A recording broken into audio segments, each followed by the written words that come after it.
What would you like me to write about? You can write about anything you want to. Look, Allison, I just didn't want you sitting around the house, that's all. You agreed to give Peyton Place a chance before leaving, and you also agreed to help out here today. So I want you to help out. If you don't want to write, well, then don't write. Go on out and back and help Jerry with the setup.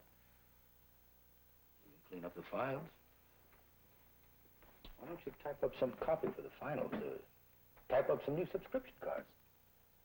My hand isn't really strong enough to type anyway. Dr. Rossi says you need some exercise. I'll straighten up. Where would you like me to start? Well, it won't disturb you. There's all sorts of bits and pieces of your work around this office. They're in envelopes, they're in the files, they're underneath the blotter here, they're everywhere. I've been collecting them and keeping them in that drawer right there.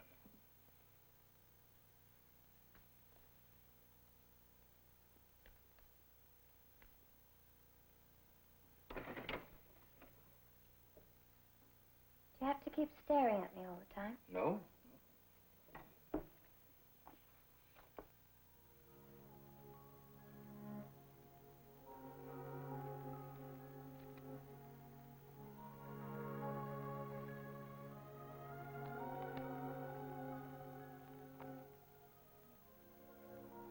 Did Mother save all these for you?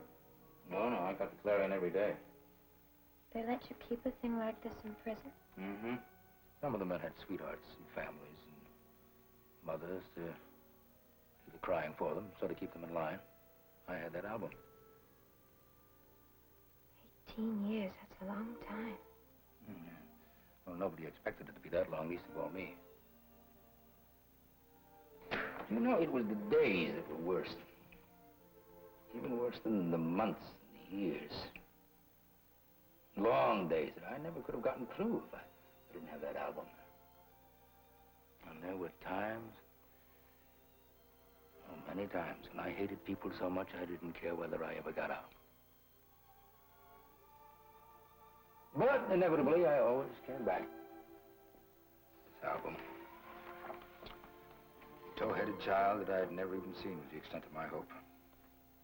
A bright child with a fancy imagination. My child.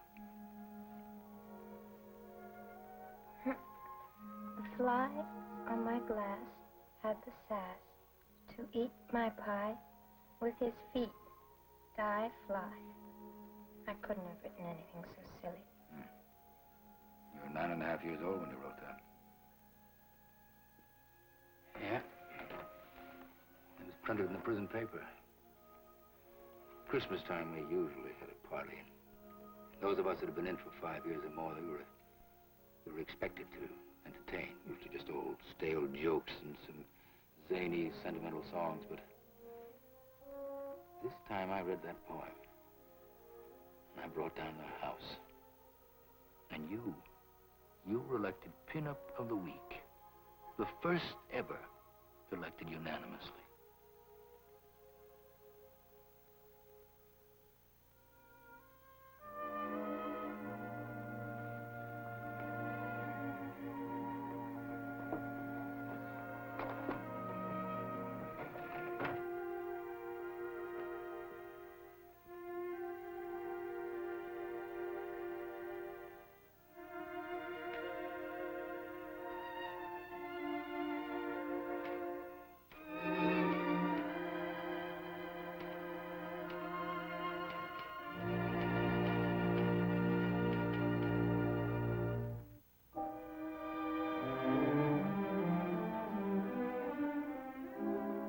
Jensen is tougher than anything we've thrown at Stella before.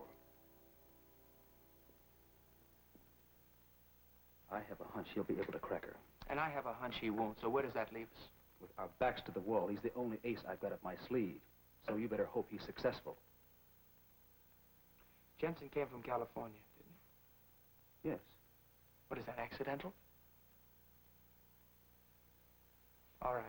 Now you level with me, Stephen. How'd he get here? I bought the ticket. Out of your own pocket? It's a long shot. Well, how long a shot? I mean, what are the odds? Well, if you like favorites, bet on Stella. But you picked up the tab for the ticket. Why? Because I want to see you acquitted. I want you out of here. Your father wants a guarantee that the sun will come up in the morning. Now, if I finance my own gambles and they don't pan out, nobody gets the kick but me. I thought lawyers were supposed to be super reasonable, objective people, detached from their cases. Well, you're acting like an indulgent uncle who just shelled out $300 of his own money on a wild flyer. Now, that's not reasonable or objective. Maybe not. Maybe this isn't that kind of case. Maybe you're not that kind of lawyer. You remember when we were kids, we used to throw pans at each other in the kitchen? Well, we've come a long way since then, haven't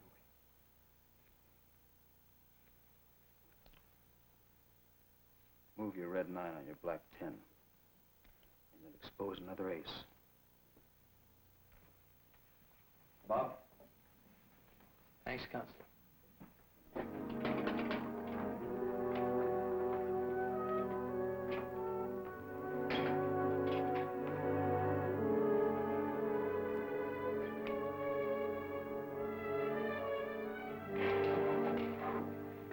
You're welcome. Dr. Hoyt, report to surgery. Yes? I'd like to see Dr. Rossi, please. Dr. Rossi's in surgery. May I help you? Well, maybe you can. I'm from North Atlantic Drugs. I wanted to drop off some free samples, but, well, if you could direct me to the doctor's office, I would leave my card. Well, Miss Chernak, this gentleman has some samples for Dr. Rossi. Maybe you could talk with him? Miss Chernak is Dr. Rossi's assistant. How do you do, Miss Chernak? My name is Blair. Fred Blair. Since the doctor's out, maybe I could talk to you. Well, I'm busy. It'll only take a minute. And if I can't, well, I'll only have to come back.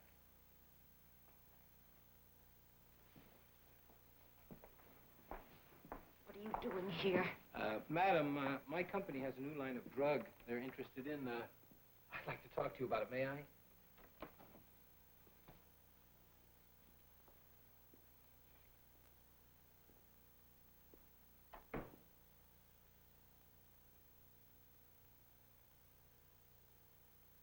All right, where's the key to Funny Hat Land? I told you I'm only a lab assistant. I don't even know where the narcotics are kept. Don't put me on, Stella.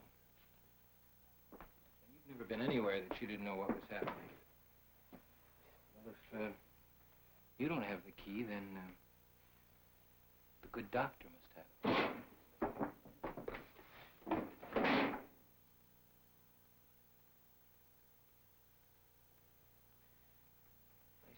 Nice cozy office you got here, Stella. Dick. You and the doc, you spent a lot of time here together, huh? You two must be pretty close by now. I want that key, Stella, and I want it tonight. Dick, please. Dr. Rossi could be back any minute. Dr. Rossi won't be out of surgery before noon. Then he has to make the rounds of the wards, and then he has to hustle over to a board meeting at 1 o'clock. I'm not worried about the doctor, Stella. I'm worried about you. Yeah. You don't seem to want to please me anymore.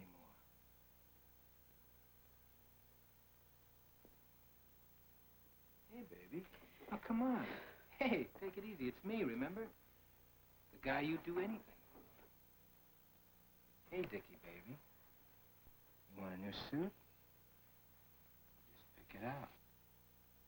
Want a box seat at the ball game? Sure, I'll get up early. Wait in line. It's your birthday. I don't want to please you anymore. But you will, won't you, Stella? Won't you, sweetheart? Get out of here. Not a chance, baby. See, you got it all wrong. You're not paying the rent now. Stephen Cord is. Yeah, he told me some interesting things about you. Like how you put the screws to that Harrington kid. Just like you did to me.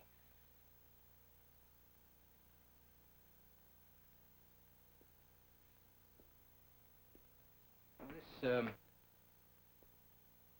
This hospital's a nice, clean place. Not like where I just came from. Like where they're trying to send that Harrington kid. Now, I could fix it so you'd find out for yourself. I mean, all I'd have to do is walk out of here, go down the street, walk into that police station. But that's not my style, Stella. But you cross me on this thing. You don't get any more chances. Now, you get that stuff out of the icebox, and you bring it to me. I'll be in the parking lot after work. Hmm?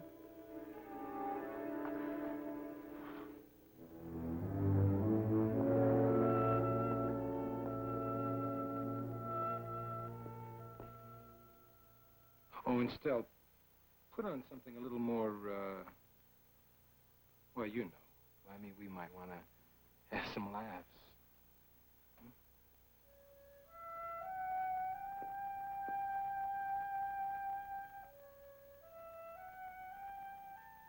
For old time's sake.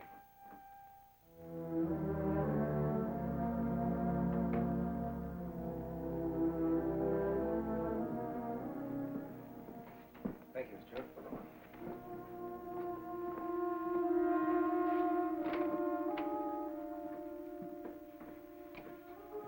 Who was that? The fellow just left. Salesman, I didn't think you'd have time for him today. I don't. 10 minutes late for a board meeting right now. Well, I suppose I should have had you send those records on up ahead of me.